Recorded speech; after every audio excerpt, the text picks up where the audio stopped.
खुलुमबाय। गोजोन फुंबिलिनि गाहाम हामलायनायखौ बयनिसिमबो जासिहरनाय थाबाय। दिनै 7 मार्च 2025 इं मायथाइनि सानसेनि फान्जामुथियाव थानाय राशिफोरखौ फरायथिनो लाबाय।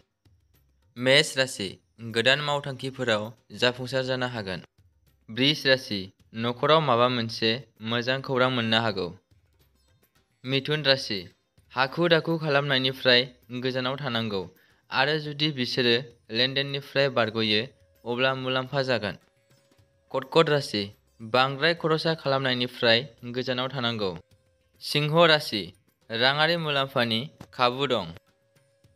कन्या राशि रांनि सोमोन्दै माखासे गेदेर जाफुंसारनाय मोननो हागोन। तुला राशि आयआ बांगोन।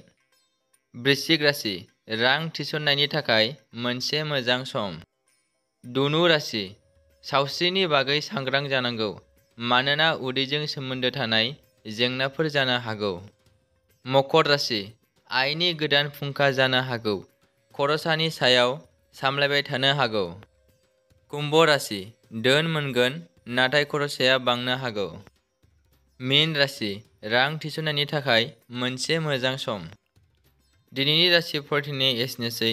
बेजों लोगोसेयैनो बुहुमनि साफ्रोमबो सुबुंफोरनि थाखाय दिनैनि साना गाहामैनो बारलांनो थाखाय आनान गसाइनियाव आरज गाबनाय थाबाय। गोजोन्थों।